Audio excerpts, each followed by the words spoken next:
लेते हैं हमारे पास यहाँ पे कोई एक बंदा है, ठीक है, ये है, क्या नाम रखें इसका, हाथी लिमिटेड, ठीक है, हाथी लिमिटेड, ठीक है, हाथी लिमिटेड एक हमारी कंपनी है, ठीक है, ये इनका लोगो लगा रखा है, ठीक है ना, हाथी लिमिटेड। अब हाथी लिमिटेड के अंदर एंटर करने से पहले यहाँ पे उन्होंने कोई एक सिक्योरिटी गार्ड बिठा रखा है, ठीक है।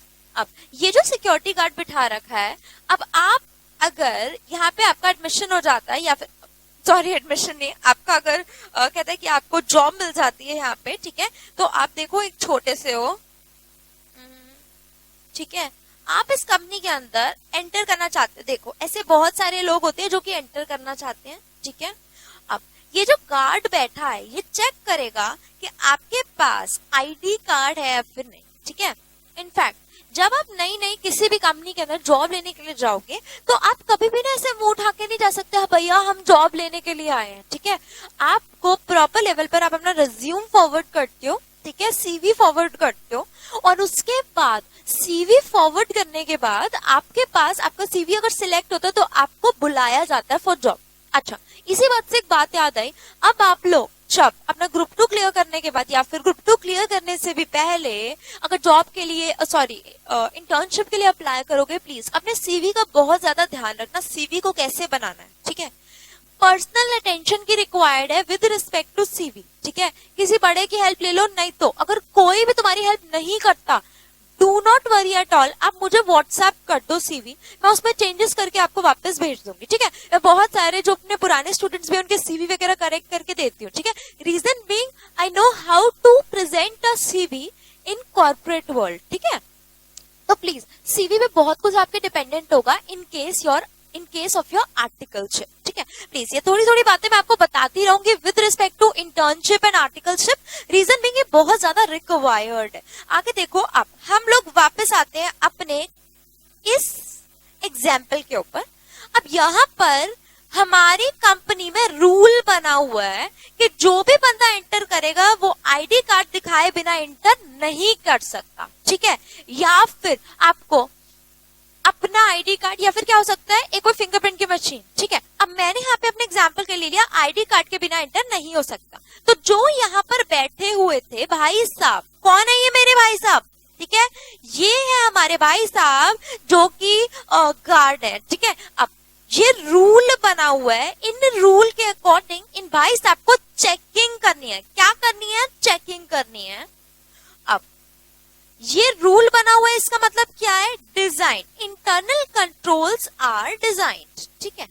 अब ऑपरेटिंग इफेक्टिवली का मतलब क्या होता है कि ये रूल तो बना है बट भाई साहब चेक नहीं करते। अगर भाई साहब चेक नहीं करते आईडी कार्ड को, किसी को भी आने देने जा रहे हैं, आने जाने दे रहे हैं, ठीक है, तो इसका मतलब कि ये ऑपरेटिंग इफेक्टिवली नहीं हो रहा। रूल बनने से ही काम नहीं बनेगा, भाई साहब को चेक भी करने हैं। जब वो ढंग से एक एक बंदे का आईडी कार्ड चेक करेंगे तो इसे क्या बोला जाता है? Operating effectively. अच्छा, अब भाई साहब महीने के 30 में से 20 डेज अवेलेबल होते हैं, ठीक है, 20 दिन आते हैं वो सिर्फ और सिर्फ 20 दिन बहुत अच्छे से चेकिंग करते हैं, बट बाकी 20 दिन ढंग से चेक नहीं करते। इसका मतलब not through out the period. अब इंटरनल कंट्रोल्स अच्छे तरीके से वर्क कर रहे हैं तभी माने जाएंगे जब ये भाई साहब पूरे के पूरे 30 में से 30 दिन अवेलेबल होंगे। क्या होंगे? अवेलेबल होंगे, ठीक है। तो इसको क्या बोला जाएगा? Through out the period, right. अब एज एन ऑडिटर आप ये 3 बेसिस लेते हो, ठीक है। मैंने एक एग्जांपल बताया, ऐसे हर एक इंटरनल कंट्रोल को चेक करने के लिए 3 बेस होते हैं। अपने माइंड में बिठाओ। पहले तो कोई भी चीज जो आप चाहते हो कि ढंग से चलनी चाहिए, ऑपरेट करनी चाहिए इफेक्टिवली, उसके लिए कोई इंटरनल कंट्रोल लगाया या फिर नहीं लगाया, कोई रूल्स हैं, कंपनी इस चीज को महत्वता भी देती है या फिर नहीं देती। उसके बाद जो रूल्स लगाए क्या उन्हें फॉलो किया जा रहा है with in the company, plus follow करने के साथ साथ क्या हर टाइम फॉलो किया जा रहा है या फिर नहीं जा रहा।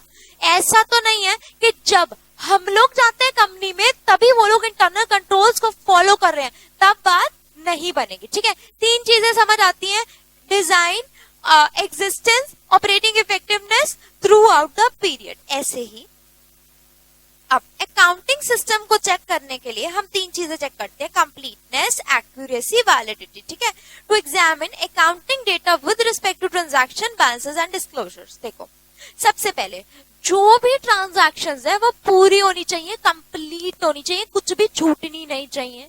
नंबर 2, कोई भी चीजें एक्यूरेट होनी चाहिए। मान लेते हैं आपने ट्रांजैक्शन तो करी विद सेल्स की करी एक्स के साथ, ठीक है, अच्छा, नंबर ऑफ ट्रांजैक्शंस सारी की सारी आपने डाल दी, टोटल अमाउंट इन ट्रांजैक्शंस का आता है 1 लाख रुपीस। ठीक है, बट आपने क्या किया, अपनी बुक्स ऑफ अकाउंट्स के अंदर इसका अमाउंट लिख दिया रुपीस 10,000। ठीक है, अब मुझे बताओ ये जो डिफरेंस है ये क्या बताता है, एक्यूरेसी। ठीक है, कंप्लीट तो थी ट्रांजैक्शन, मान लो 100 ट्रांजैक्शंस जिनका टोटल वैल्यू आती है 1 लाख। ठीक है, अब 100 ट्रांजैक्शंस हम लोगों ने बुक तो करी अपनी बुक्स ऑफ अकाउंट्स के अंदर, ठीक है, बट उनके अमाउंट्स के साथ मैनिपुलेशन कर दी, मतलब एक्यूरेसी नहीं थी। तीसरी चीज आप देखते हो वैलिडिटी। ठीक है, आप जो भी करोगे वो चीजें वैलिड होनी चाहिए, आप अपनी मन मर्जी से कोई भी फाइनेंशियल स्टेटमेंट्स नहीं बना सकते। अब वैलिडिटी के दो बेस आते हैं, एक तो इंटरनल लेवल पर कोई भी रेगुलेशन वो फॉलो होनी चाहिए, दूसरी चीज एक्सटर्नल लेवल पर कोई भी रेगुलेशन फॉलो होनी चाहिए। जैसे मैं आपको एक एग्जांपल देती हूं, एक कॉन्सेप्ट है ह्यूमन रिसोर्स अकाउंटिंग। ठीक है,